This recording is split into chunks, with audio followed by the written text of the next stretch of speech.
A man is arrested after he drops an overdose victim off at Cape Cod Hospital. A plan to add parking near the Prince Cove Marina in Marston's Mills moves forward, and the Recreation Division has some new classes for kids this spring. These stories and more on this episode of Barnstable Today. It's Tuesday, February 17th, 2015. I'm Sarah Mantle.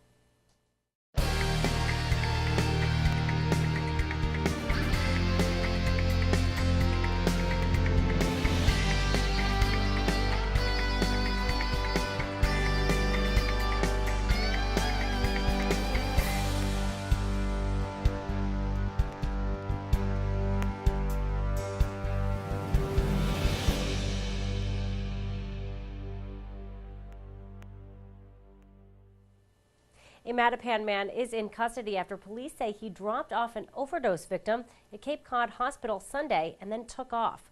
Police Chief Paul McDonald says police were called to the hospital Sunday morning. We got down there, we talked to the doctors and nurses. An individual drove up right into the emergency room, asked for assistance. A couple of nurses aides went out, helped him remove a female from his vehicle. They brought her to the hospital where she was pronounced dead. While they were having conversation with the individual and trying to resuscitate the young woman, he took off. We were able to locate that vehicle a short distance later at the intersection of Bursar's Way and Route 28. His license was revoked. He was placed on arrest for motor vehicle charges.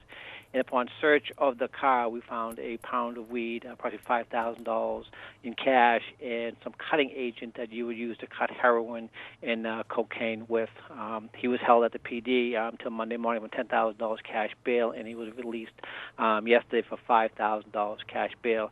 The individual is Clinton Brown, and Clinton Brown is no stranger to us. We've had many dealings with him. He is a graduate of Barnstable High School. He is a great athlete when he was in Barnstable High School. He got a scholarship to the University of Maine, but for whatever reason, he turned to dealing in narcotics. Approximately 4 years ago, we arrested him with 800 pills of OxyContin. Wow. He was sentenced to, I believe, to a 10-year sentence in Walpole State Prison. However, was cut short to 21 months because his case was wrapped up with that Annie Dugan at the Jamaica Plain drug lab. So because the evidence was tainted by her, he was released, and this is the second dealing that we've had with him. And Brown will be back in court for a pre-trial hearing March 23rd. The Community Preservation Committee reviews a plan to purchase land in Marston's Mills. Lindsay Council CPC Chair presented the plan during the committee's meeting this week. This is the property here, the blue. Here, this is Route 28 and Route 149, Prince Ave, coming down. Prince Cove Marina is right here. It's a 2-acre lot, about halfway between the marina and the Route 28. Here's the property layout. It does have a steep hill. It goes up in the back, as you can see from this. Gets up to about 50 feet at the top, and then it slopes down. There's actually a roadway that comes around the back side where it was used to be access, and then there's this frontage area where we would develop some parking.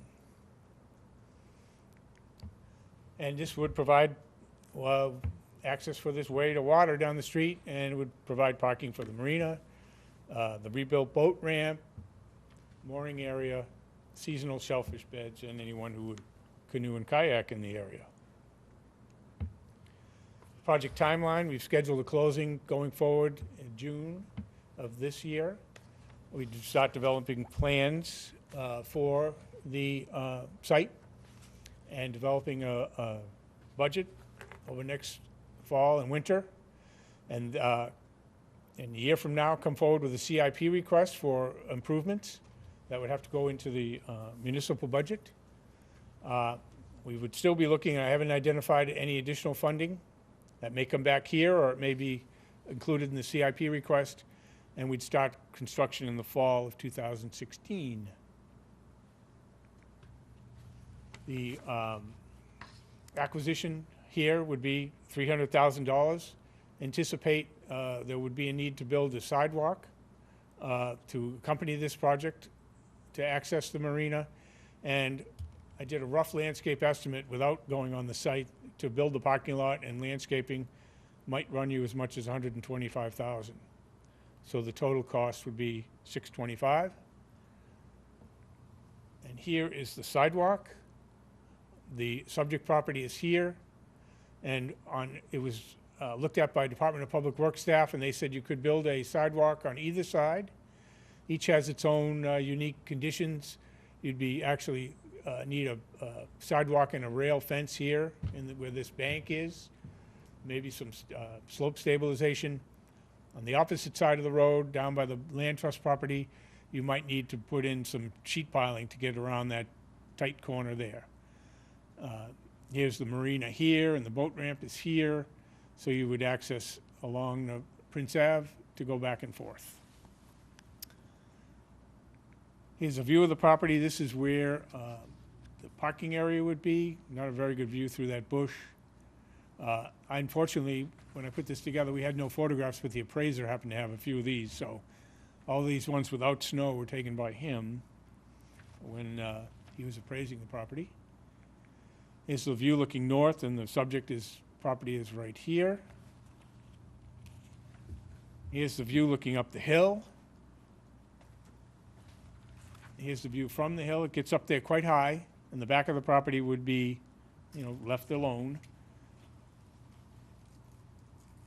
And that's what it looks like today. So this would be the area where the parking would be. And you could fit a fair number of cars. The notion being that you would cut into this bank for some fill and fill that area for your parking area. The committee unanimously approved the plan. It will next go before Town Council for approval.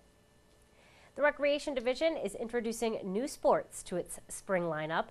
Director of Leisure Services Patty Machado says a new class will offer a variety of sports throughout the session. We're finding out that the Barnstable Intermediate School seems to need more change. I don't know if it's just the attention span. It's like they already know the sport, so once they start losing or once they start winning, they kind of shut down and start fooling around. So we're going to introduce different sports and see what sports they might be interested that we can enhance our programs with. We used to run this many years ago, and it's great for got kids to get out and have a great time playing the sport, but it's not always the same old every single week. So we don't get too in-depth. It's just for fun, recreational activity. Again, they'll play soccer, and they will play flag football, and they will play medic, in-out, a lot of different things. Machado says this is one of several new classes added to the spring lineup. For another exciting class, the Recreation Division is teaming up with Barnstable Harbor Eco Tours. And we're going to have a junior eco tour class, and they'll be going out on the different boats that they have there. To go out into the marshes and actually check things out there. Also go around to Sandy Neck to talk about historical sites and areas that maybe some kids never get to down at the point down at Sandy Neck where you see the lighthouse and anything from Millway, but now you're going to be able to get out there and get really close to everything and inspect what else is out there. Registration for spring activities begins March 10th for residents. For more information, you can visit town.barnstable.ma.us. The mooring renewal deadline is quickly approaching. The deadline is February 28th. Since the date falls on a Saturday, MEA will accept paperwork on Monday, March 2nd. Late mooring applications will be accepted until Tuesday, March 31st at 4:15 p.m. with a late fee of $50. The Waterways Committee meets tonight in the Selectmen's Conference Room at 7. That meeting will air live right here on Channel 18.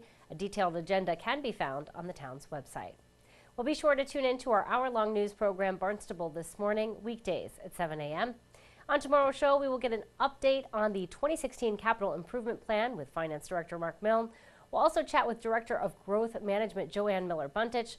Plus, we'll have all the news and information you need. For Barnstable Today, I'm Sarah Mannel.